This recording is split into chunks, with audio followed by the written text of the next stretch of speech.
जी जो है उन्होंने कुछ कहा है, क्या मामला है, क्या विषय है, थोड़ा आप भी बताइएगा। 2 अक्टूबर को दशहरा है साहब, और हर साल दशहरे पे पूजन होता है और ज़िले के सब लोग आते हैं। तो मैं तो गांव-गांव जाके लोगों को अपने पुराने जो हमारे संबंध हैं, मेरे पिता मेरे दादा विधायक रहे, तो अपने सभी बुज़ुर्गों को और साथियों को निमंत्रण देने जा रहा, गांव-गांव घूम रहा हूँ। हर साल ही घूमता हूँ उस समय। तो मैं देख नहीं पाया सर, आपको बताना पड़ेगा क्या कहा उन्होंने क्या नहीं कहा। आपने 65 करोड़ वाला जो बजट था उसको लेकर कुछ सवाल उठाए थे। उनका ये मानना है, वो जो कह रहे हैं आज जो प्रेस कॉन्फ्रेंस की है, कि आप टारगेट कर रहे हैं उन्हीं को कहीं ना कहीं। जुलाई 2023 में माननीय विधायिका सुची चौधरी जी का फेसबुक देखिए, उसमें उन्होंने स्वयं लिखा है कि उन्होंने मुख्यमंत्री जी को महाराज जी कहा है कि महाराज जी के द्वारा ये पैसा भेजा गया है। और उसमें उन्होंने जो पहला पॉइंट है उनकी फेसबुक में वो है कि रावली का जो बांध है, एफ्लक्स बांध जो है बैराज का, उसका रख रखाव के लिए पैसा आया है। जैसे आप जानते हैं वो बांध बिल्कुल कटने वाला था, भगवान की कृपा से ही बचे हैं। मैं बहुत बहुत बधाई देना चाहूँगा प्रशासन को और सारे विभाग और उन गांव वासियों को जिन्होंने दिन रात मिलकर, उन गरीब बेचारे बंगालियों ने जिन्होंने दिन रात एक करके और इसे रोक दिया, गंगा जी को रोक दिया। नहीं तो ये अगर बांध टूट जाता साहब तो पानी कहाँ तक आता, इसकी हम कल्पना कर सकते, कितना नाश होता है इसकी भी हम कल्पना नहीं कर सकते। तो इस वजह से ये प्रश्न उठाना कि आखिरकार सरकार के द्वारा, मुख्यमंत्री के द्वारा चिंता जताई गई थी, उन्होंने ये पैसा भेजा था। उन्होंने तो अभी कुछ दिन पहले ये भी आदेश दिए हैं कि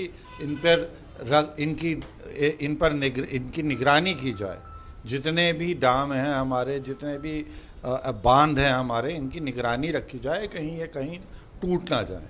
तो मुख्यमंत्री और सरकार सचेत है। प्रश्न ये है कि जो मुख्यमंत्री के आदेशों का क्रियान्वयन कर रहे हैं ज़मीन पर, ज़िले में, उन्होंने ये कार्य क्यों नहीं किया? बाढ़ नियंत्रण विभाग ने ये कार्य अभी तक क्यों नहीं किया? बैराज के जो रख रखाव का कार्य कर रहे हैं, ये उन्होंने कार्य क्यों नहीं किया? ये प्रश्न उनका है, मैंने तो किसी का नाम नहीं लिया। ये प्रश्न उनका है। कहाँ से हमें सूचना मिल रही है? माननीय विधायिका खुद अपनी फेसबुक पे लिख रही हैं। तो ये सवाल जवाब माननीय विधायिका दें, माननीय विधायिका दें ना ये सवाल जवाब। हमारे ज़िले के इस समय सबसे सीनियर विधायक अशोक राणा जी हैं। आप सब पत्रकार लोग हैं, बड़े सचेत हैं, सब राजनीति जानते हैं, समझते हैं। मैं आप सबसे एक चैलेंज से सवाल पूछता हूं और आप जवाब नहीं दे पाएंगे। अशोक राणा जी की पत्नी का नाम बताइए। 89 में विधायक बन गए थे, अशोक राणा जी की पत्नी का नाम क्या है? ये फैमिली की कोई दुकान या कारोबार नहीं है सर। जो होता है विधायक, काम उससे लिया जाता है, प्रश्न उससे पूछा जाता है, काम उसे करना पड़ता है, क्योंकि कोई केवल वो ही अधिकृत है विधानसभा के अंदर जाने के लिए, केवल वो ही अधिकृत है भारतीय जनता पार्टी की बैठक में अंदर आने के लिए। ये तो जिले की बैठक में आप वैसे घुसे जाएं बिना बुलाए तो वो अलग बात है, मगर प्रदेश कार्य समिति में आप परिवार का सदस्य एंट्री नहीं कर सकता। जो प्रदेश कार्य समिति का सदस्य होगा या विधायक होगा वो ही जाएगा।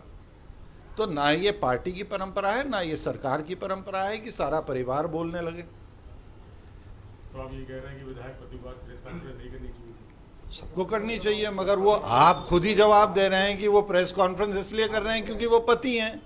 तो ये पतियों का कब से इसमें कब से परिवार का जोड़ हो गया, हमें तो समझ में नहीं आया। यानी कि उनकी आज की पीसी करना जो है पार्टी का संविधान उसके विपरीत है। निश्चित रूप से परंपरा के और नियमों के मैंने तो कभी नहीं देखा सर कि प्रदेश अध्यक्ष की पत्नी आ रही हैं या प्रदेश अध्यक्ष के पुत्र आ रहे हैं बैठक में। आज बड़े गंभीर आरोप भी लगाए, बहुत अच्छा गंभीर आरोप लगाए। दूसरी बात उन्होंने ये भी कहा, आपके जो आपके सपोर्टर हैं कुछ सोशल मीडिया पर कुछ कमेंटबाजी हुई होगी कि अपनी सुरक्षा बढ़ा ले, सचेत रहे, इस तरह की बात आपकी जानकारी में आई है या नहीं? पहली बात तो ये है सर कि मेरा कोई सपोर्टर नहीं है। मैं 91 से भारतीय जनता पार्टी का कार्यकर्ता हूँ और मेरी पार्टी के जितने भी कार्यकर्ता हैं वो सब समकक्ष हैं। कुछ समय के लिए पार्टी हमें सिर्फ व्यवस्था चलाने के लिए कोई पद दे देती है। मैं भाग्यशाली हूँ सर, मैं एमपी बना, मंत्री बना, एमएलए बना, बार बार ये पद मुझे मिले।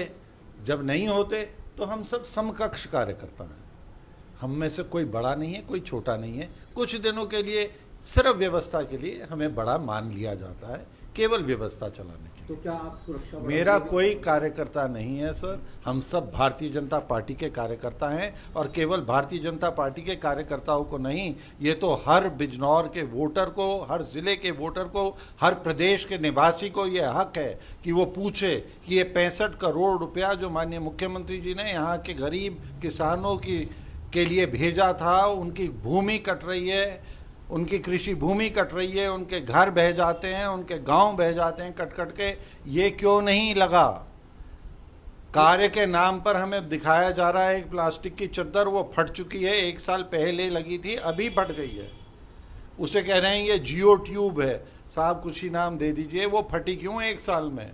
जो 20 साल पहले मेरे टाइम पे ठोकर लगाई गई थी, जिसे इंग्लिश में कहते हैं बोल्डर स्टड, वो आज भी खड़े हुए हैं। वैसे बोल्डर स्टड क्यों नहीं लगे? 1 करोड़ रुपए में भी अगर एक स्टड लग जाता, 65 करोड़ से 65 स्टड अगर लग जाते तो इस जिले में कभी कटान ना होता। सिंचाई विभाग से आपने पूछा था इस बारे में? मैं तो प्रश्न पूछ रहा हूं, जवाब मेरे ख्याल से आपकी बात बिल्कुल सही है कि जवाब तो सिंचाई विभाग को देना है।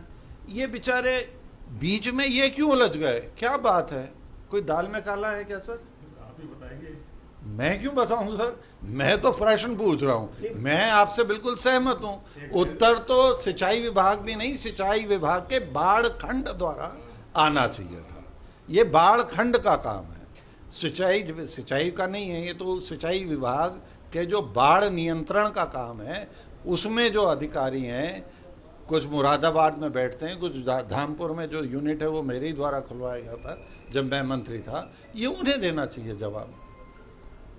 उसका क्रियान्वयन करना ना करना, उसकी डिटेल देना, ये उनका काम है।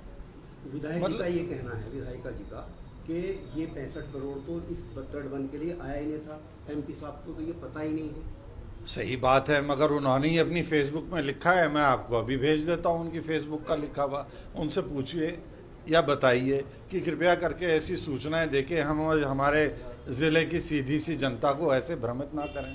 अगर नहीं भेजा था और अगर ये काम नहीं था तो उसमें पहला बिंदु लाल लिखा, लाल स्याही से लिखा हुआ है, पहला बिंदु लाल इंक से है, बैराज के तटबंध का रखरखाव। मैं आपको भेज दूंगा। आज की प्रेस कॉन्फ्रेंस के बाद क्या आप हाईकमान की शिकायत वगैरह करें, जो नाराजगी है इस बात को लेकर? ये प्रेस कॉन्फ्रेंस तरह की नहीं करनी चाहिए था? हमें काम से मतलब है। माननीय मुख्यमंत्री जी द्वारा जो एक भी पैसा भेजा जा रहा है वो जनता के काम में, जनता के सदुपयोग में, गरीबों के लिए लगे, क्योंकि उन्हें गरीबों की चिंता है। ऐसा ईमानदार प्रधानमंत्री और मुख्यमंत्री ना देश ने कभी देखा, ना कभी देख पाएगा। मुख्यमंत्री जी की बहन एक चाय का ढाबा चलाती हैं हाईवे पे उत्तराखंड में। प्रधानमंत्री जी की माँ जब आखिरी बार वोट डालने गई तो वो साइकिल रिक्शा से गई। ऐसे ईमानदार प्रधानमंत्री और ऐसे ईमानदार मुख्यमंत्री का काम, उनका दिया हुआ पैसा यहाँ ज़मीन पर ना पहुँच पाए, तो ये हम सब भारतीय जनता पार्टी के मतदाताओं की, वोटरों की और सारी जनता की जिम्मेदारी है कि हम इस पे शासन की और सरकार की नज़र डलवाएं। मैं निश्चित रूप से जांच की मांग ऊपर तक करूंगा और मुझे पूरा विश्वास है इस काम में जांच होगी। विधायक पति जी ने कुछ निजी हमले भी किए हैं आप पर, भगवा वस्त्र पर भी कहा है कि रावण की संज्ञा दी है आपको कि रावण भी पहनता था भगवा वस्त्र और वो जनता को बदलाने का काम करता था, तो इसके बारे में आप क्या कहेंगे? इस बारे में मैं तो साहब बहुत सालों से भगवा वस्त्र पहन रहा हूँ। एक बात है, ये कुर्ता पहन रहा हूँ। दूसरी बात ये है कि मैं समर्पित कार्यकर्ता हूँ। ये तो अभी आए हैं पार्टी में, 2017 के चुनाव में आए हैं। 2017 में जिन वजहों से ये आए गए वो पूरा गांव जेल में पड़ा रहा।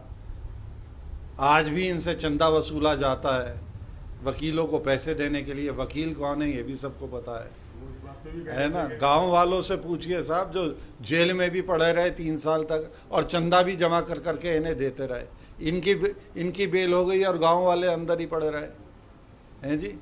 ये पीदा कांड से लाभ किसका हुआ ये सबको नजर आ रहा है। ये उनका ये भी कहना था प्रेस कॉन्फ्रेंस में, आप मुख्यमंत्री कार्यशैली पर सवाल उठा रहे हैं। मुख्यमंत्री की कार्यशैली पे तो कोई मूर्ख ही सवाल उठाएगा, और मेरे जैसा समर्पित कार्यकर्ता जिसने, उन्होंने बिल्कुल सही बात कही, जिसने अपना रंग भी पार्टी के आज से नहीं इतने सालों से एक ही रंग का कुर्ता पहन रहा हूँ, जब ऐसे व्यक्ति पे ये प्रश्न उठा रहे हैं तो मैं इनका, ऐसे लोगों का जवाब देना भी उचित नहीं समझता। और जो अन्य बातें उन्होंने कही हैं कि अपनी सिक्योरिटी बढ़ा लो, ऐसी धमकी देना मेरी पार्टी की ना परंपरा है, ना मेरी पार्टी की नीति है, ना मेरी पार्टी का संस्कार है। इन्हें फिर से सोचना चाहिए, शायद ये गलत पार्टी में आ गए। अगर ऐसी भाषा का इस्तेमाल करना था तो और बहुत अन्य दल हैं, हमारी पार्टी को तो क्षमा करें।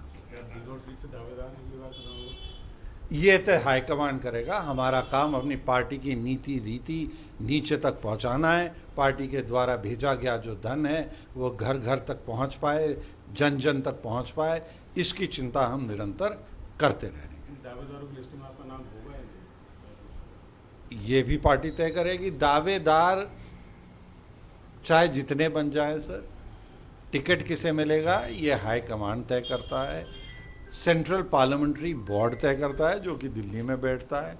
उसका कोई लेना देना इन गरीबों से नहीं है। कृपया करके अपना ध्यान जब यहाँ घूमें तो यहाँ पर लगाइए, इनकी समस्याओं पर लगाइए। ये जो पैसा 65 करोड़ गायब हुआ है इसका जवाब दें, इसका जवाब लें, सब मिलके इस पर काम करें। क्यों नहीं लगा? कभी कहते हैं पैसा वापस हो गया, घर आई लक्ष्मी क्यों लौटी? सरकार से पैसा लेना इतना कठिन है, ये आपने आधे से ज़्यादा धन क्यों लौटने दिया? क्यों नहीं अन्य प्रोजेक्ट हुए थे तभी सैंक्शन जो थे वो पूरे क्यों नहीं किए गए? ये वापस क्यों लौटा? ये चिंताएं क्यों नहीं, हम इन पर क्यों नहीं चर्चा कर रहे? निश्चित रूप से कर रहा हूँ और इस पे ऊपर तक जाके करेंगे और करवाएंगे और दोषियों को दंडित करवाएंगे। कौन से मंत्री? स्वतंत्र। हाँ, निश्चित रूप से उनसे भी कहेंगे और मैं आपको विश्वास दिला रहा हूँ कि जांच होगी। अच्छा, कहीं ये वजह तो नहीं रही कि आपको जनता चाहती है और उन्होंने बरसाती मेंढक कहा आपको कि आप लोग यहाँ पर टिकट की दावेदारी करेंगे तो उनका टिकट कट सकता है, तो इसलिए आपको बरसाती मेंढक कह के वो बौखला गया हूँ और आप पर आरोप लगा रहा हूँ? मैं तो केवल इतना कहना चाहूँगा कि साहब, चुनाव हिंदुस्तान में पहली दफ़ा 1937 में हुआ था।